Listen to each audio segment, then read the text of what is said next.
Hello, నేను మీ యొక్క doctor pug Anand Kumar. నేను కన్సల్టెంట్ డెర్మటాలజిస్ట్ మరియు hair transplantation surgeon at KIMS hospital Secunderabad and also నా క్లినిక్ వచ్చేసి బర్కత్పురలో ఉంది. సో ఈరోజు అలోపేషియా ఏరియేటా మన యొక్క వాడుక భాషలో పేను కొరుకుడు అంటూ ఉంటాం. ఈ పేను కొరుకుడు ఎందుకు వస్తుంది?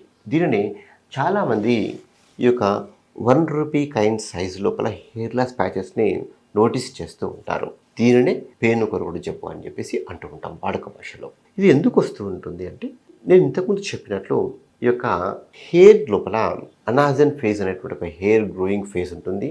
దాని గురించి అర్థం కావాలంటే నా యొక్క ప్రీవియస్ వీడియోలో హెయిర్ సైకిల్ వీడియో చూడండి. ఆ యొక్క అనాజన్ ఫేజ్లో ఉన్నటువంటి వెంట్రుకలకి మనకి ఏమవుతుందంటే కింద బ్లడ్ సప్లై ఉంటుందన్నమాట. ప్రతి వెంట్రుకకు ఆహారం అవసరం, న్యూట్రిషన్ అవసరం కనుక సర్వైవల్ కావడం కోసం దానికి ఒక బ్లడ్ సప్లై ఉంటుంది. ఆ యొక్క బ్లడ్ సప్లై లోపల బ్లడ్ లోపల మనకు తెలిసినట్లు white blood cells, red blood cells, platelets అనేటువంటివి ముఖ్యంగా ఉంటాయి. అయితే ఈ యొక్క రెడ్ బ్లడ్ సెల్స్ లోపల ఐరన్ అందిస్తూ ఉంటుంది, హిమోగ్లోబిన్ నుండి ఐరన్ అందిస్తూ ఉంటుంది. వైట్ బ్లడ్ సెల్స్ అనేటువంటివి మనకు ప్రొటెక్షన్గా ఉపయోగపడుతూ ఉంటాయి, మన యొక్క ఇమ్యూనిటీ లోపల ఉపయోగపడుతూ ఉంటాయి. ప్లేట్లెట్ అనేటువంటివి మనకు బ్లీడింగ్ అయినప్పుడు బ్లీడింగ్ అధికంగా కాకుండా ఉండడం కోసం బ్లడ్ క్లాటింగ్కి ఉపయోగపడుతూ ఉంటాయి. సో ఇక్కడ ఉన్నటువంటి యొక్క వైట్ బ్లడ్ సెల్స్ ఏంటంటే ఇవి మనకు ప్రొటెక్షన్గా ఉపయోగపడుతూ ఉంటాయి కనుక వాటిని మనం ఏమంటాం పోలీస్ సెల్స్ అని కూడా అంటూ వ్యవహరిస్తూ ఉంటాం అనమాట. సో ఇక్కడ ఏమవుతుందంటే మన శరీరంలోకి ఏదైనా అలర్జెన్సీ ఎంటర్ అయినప్పుడు, ముఖ్యంగా చర్మంలోకి అలర్జెన్సీ ఎంటర్ అయినప్పుడు ఈ యొక్క వైట్ బ్లడ్ సెల్స్ వెళ్ళేసి వాటితో ఇంటరాక్షన్ అయ్యేసి అవి మనకి ఎలాంటి దుష్ఫలితాలు కలిగించకుండా మనల్ని రక్షిస్తాయి. సో అందుకే వాటిని మనం ఏమంటామంటే పోలీస్ సెల్స్ అని చెప్పేసి అంటూ ఉంటాం. కానీ ఈ యొక్క వైట్ బ్లడ్ సెల్స్ ఏంటంటే ఇక్కడ తప్పుగా అర్థం చేసుకునేసి మన యొక్క హోన్ వెంట్రుకల్నే తప్పుగా అర్థం చేసుకొని వాటిని ఒక ఫారెన్గా గుర్తించేసి వాటి వల్ల మనకి దుష్ఫలితాలు అవుతున్నటువంటి ఒక విషయాన్ని గుర్తించేసి మనకు వెళ్ళేసి ఈ యొక్క ఓన్ వైట్ బ్లడ్ సెల్స్ వెళ్ళేసి ఈ యొక్క హెయిర్ ఫాలికల్స్ని అటాక్ చేస్తాయి. సో ఈ హెయిర్ ఫాలికల్స్ని అటాక్ చేయడం చేత అవి గ్రో కాకుండా, హెయిర్ ఫాలికల్ అనేటువంటిది గ్రో కాకుండా దాని యొక్క గ్రోత్ అనేటువంటిది ఆగిపోతుంది. ఆగిపోయినప్పుడు ఆ యొక్క హెయిర్ అనేటువంటిది రాలిపోతుంటుంది. ఆ రకంగా ఈ యొక్క హెయిరు, దాని యొక్క ప్రక్క హెయిరు, పక్క హెయిరు, అలా అన్ని హెయిర్స్ మొత్తం రాలిపోవడం చేత అప్పుడు మనకు చిన్న హెయిర్ లాస్ ప్యాచ్ అనేటువంటిది ఏర్పడుతుంటుంది అనమాట.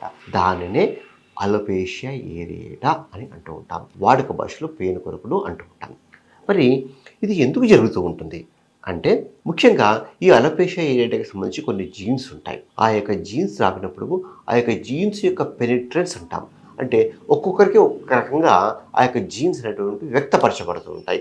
కొందరికేమో చిన్న వయసులోనే వస్తూ ఉంటుంది, కొందరికి పెద్ద వయసులో వస్తుంటుంది, కొందరికి ఒక చిన్న ప్యాచ్ మాత్రమే వస్తూ ఉంటుంది, కొందరికి తలలో మొత్తం మల్టిపుల్ ప్యాచెస్ వస్తూ ఉంటాయి.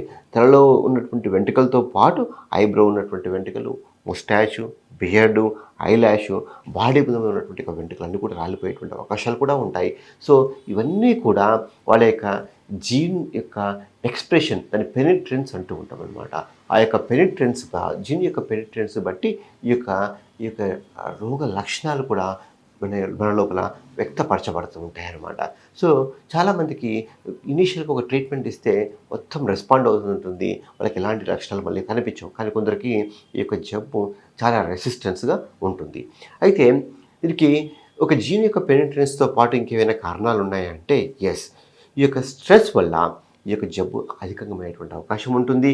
తర్వాత కొన్నిసార్లు ఇన్ఫెక్షన్స్ వల్ల, తర్వాత ఆటో ఇమ్యూన్ డిసీజెస్ అంటే ఉదాహరణకి హైపోథైరాయిడిజం ఉన్నప్పుడు, కానీ other systemic diseases like SLE కావచ్చు, కనెక్టివ్ టిష్యూ డిసీజెస్ ఉన్నప్పుడు కూడా ఈ యొక్క జబ్బు అధికమయ్యేటువంటి అవకాశం ఉంటుంది. తర్వాత సైకలాజికల్ స్ట్రెస్ అధికంగా ఉన్నటువంటి వాళ్ళలో కూడా ఈ యొక్క జబ్బు అధికంగా ఉంటుంది.